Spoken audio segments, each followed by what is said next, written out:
पिछले कुछ दिनों में जो लगातार अतिवृष्टि हुई है, बारिश पड़ी है, उससे प्रदेश के कई इलाकों में बाढ़ जैसी स्थिति बन गई थी।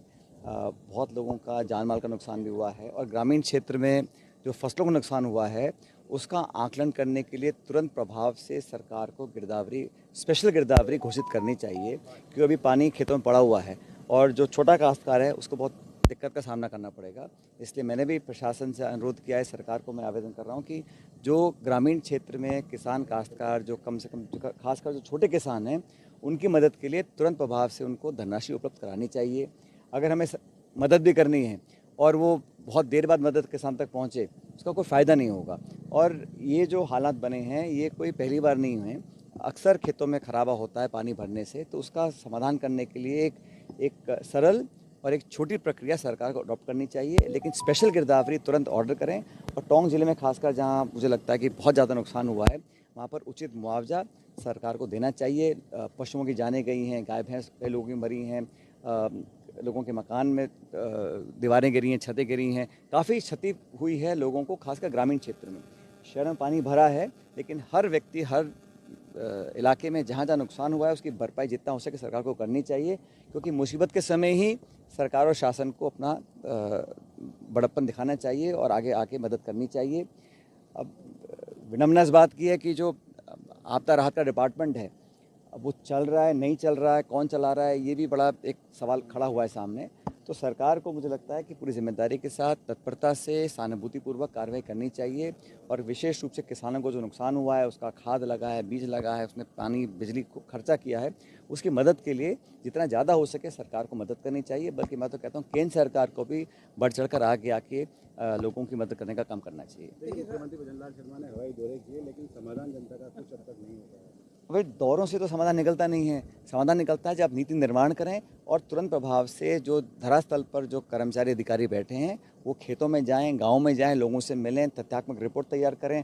और आजकल डिजिटल ज़माना है, आर्थिक मदद पहुँचाने के लिए बहुत लंबी प्रक्रिया नहीं है। अगर सरकार मन बना ले कि हमें फिजूल खर्ची नहीं करनी है, हमें किसान की मदद करनी है, तो तुरंत प्रभाव से अधिकतम धनराशि लोगों तक बहुत जल्द पहुँच सकती है। इसमें विलम्ब नहीं होना चाहिए। अभी लाल फीताशाही में या अफसरशाही में अगर सारी मदद फंस जाएगी तो मदद समय पे नहीं मिलती, उसका कोई फ़ायदा नहीं होता। इसलिए तुरंत प्रभाव से मदद लोगों को मिलनी चाहिए और पर्याप्त मात्रा में मिलनी चाहिए। देखिए, हाल ही में उदयपुर में जिस तरह से कल जो हिंसा हुई है उसको लेकर के किस तरह से? मैं तो कल भी कहा कि हम सब ने अपील करी है कि शांति बनाई रहनी चाहिए और लोगों को अफवाहों पर ध्यान नहीं देना चाहिए और सरकार को चाहिए कि सख्ती से लॉ एंड ऑर्डर को इस्टेब्लिश करें। अगर कहीं विवाद पैदा हुआ था उसको समझाइश करके बिठाना चाहिए, लेकिन इस प्रकार की घटनाओं से किसी का भला नहीं होता, ना समाज का ना प्रदेश का। तो लोगों को अमन चैन बनाए रखना चाहिए और ऐसे जो लोग हैं, ऐसी जो ताकतें हैं, ऐसी जो सोच है लोगों में, जो विभाजन पैदा करती है, लोगों में टकराव पैदा करती है, उन सब लोगों से दूर रहने की हम सबको ज़रूरत है। देश के कई राज्यों में बांग्लादेश में हिंदुओं पर अत्याचार के मामलों को लगातार देशभर में प्रदर्शन हो रहे हैं। क्या मानते हैं शेख हसीना को पनाह देना कहीं ना कहीं भारी पड़ रहा है इस वजह से बांग्लादेश? मैं सिर्फ इतना कहना चाहता हूँ कि देश या प्रदेश जहाँ पर भी कहीं हिंसा होती है उसके समर्थन में कोई नहीं हो सकता। किसी भी राज्य में, किसी राष्ट्र में अगर हिंसा होती है, लोगों की जान माल का नुकसान होता है, तो मानवता के खिलाफ है। सब लोगों को शांति और अमन की कामना करनी चाहिए और भारत सरकार को भी मुझे लगता है कि दबाव बनाकर खासकर जिन अल्पसंख्यकों पर अटैक किया जा रहा है बांग्लादेश में, उसको रोकने के लिए हर संभव काम करना चाहिए। हरियाणा और कश्मीर से कई राज्यों में चुनाव हुए, राजस्थान के चुनाव भी होने, किस तरह के तो चुनाव की घोषणा? ये जो सरकार बोलती थी कि वन नेशन वन इलेक्शन, वो 4 राज्यों का चुनाव साथ नहीं करा सकती है या कराना नहीं चाहती है। हमारे यहाँ बहुत सारे उपचुनाव बाकी थे, वायनाड का लोकसभा का चुनाव बाकी था, तो न जाने किन कारणों से निर्वाचन आयोग ने सभी चुनाव की घोषणा नहीं करी।